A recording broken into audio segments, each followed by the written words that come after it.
할렐루야! 오늘은 레위기 23장의 말씀을 함께 보도록 하겠습니다. 세시 풍속이라는 말이 있지요.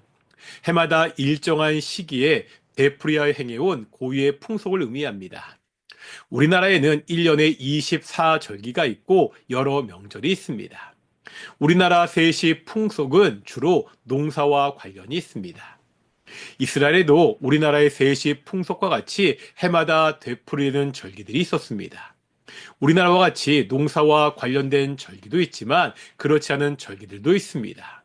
레위기 23장에는 이스라엘 백성들이 지켜야 되는 절기들이 나와 있습니다.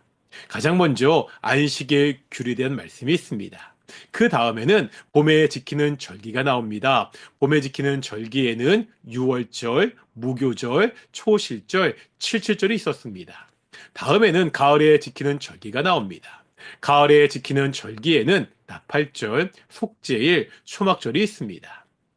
이스라엘의 절기는 그냥 쉬고 먹고 즐거워하는 날이 아니었습니다. 먼저 알아야 하는 것이 있습니다. 이 절기들이 어떻게 만들어졌는가입니다. 사람들이 살면서 자연스럽게 생겨난 절기가 아닙니다. 단순히 계절의 변화나 농사에 관계된 절기가 아닙니다.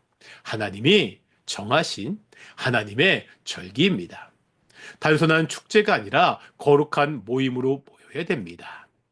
하나님의 성회기에 절기에 대한 규례를 보면 빠짐없이 나오는 것이 있습니다. 6월절 일주일 동안 매일 화제를 드려야 됩니다. 오순절에도 소제와 전제와 번제와 속제제를 드려야 됩니다. 나팔절에도 하나님께 화제를 드렸습니다. 이스라엘의 절기는 하나님께 제사하는 날이었습니다. 하나님께 감사하는 날입니다. 이 절기를 통해 하나님의 구원하심과 하나님의 인도하심을 다시 한번 되새겼습니다.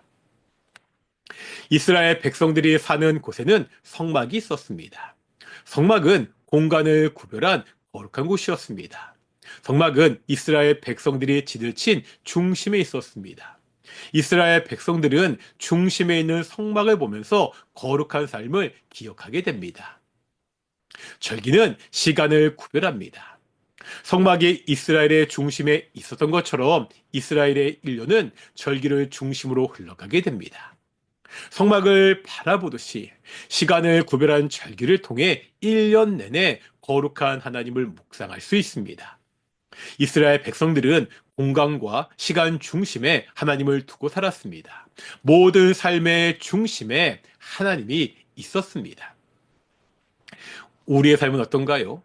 삶의 중심에 하나님이 계신가요? 하나님의 성품 중에 무한성이라는 것이 있습니다. 이 무한성은 영원성과 편재성으로 나눌 수 있습니다. 하나님은 시간적으로 영원하신 분이십니다. 과거, 현재, 미래에 얽매이지 않고 영원부터 영원까지 항상 계시는 분이십니다. 하나님은 공간적으로 편재하신 분이십니다. 공간의 제한을 받지 않으시고 어디에나 계시는 분이십니다. 하나님은 우리가 어디에 있든지 어떤 상황이든지 항상 함께 하시는 분이십니다. 이스라엘 백성들은 성막과 절기를 통해 자신들의 삶에 하나님이 함께 하신다는 사실을 기억했습니다. 매일매일 살아가면서 무한하신 하나님을 기억하고 바라보며 거룩하게 살아가는 귀한 성도들이 되시기를 축원합니다. 기도하겠습니다. 거룩하고 존귀하신 아버지 하나님 감사드립니다. 우리의 삶의 중심이 되셔서 우리가 살아가는 그 공간과 시간 가운데 우리와 항상 함께 하셔서 감사드립니다. 우리가 이 하나님을 기억하기를 소망합니다. 나와 함께 하시는 나의 삶의 중심에 되시는 그 하나님을 기억하고 거룩하신 하나님에 따라 거룩하게 살아가는 귀한 성도들이 될 수 있도록 인도해 주시옵소서. 감사드립니다. 이 모든 말씀 예수님의 이름으로 기도드렸습니다. 아멘. 마치겠습니다. 샬롬.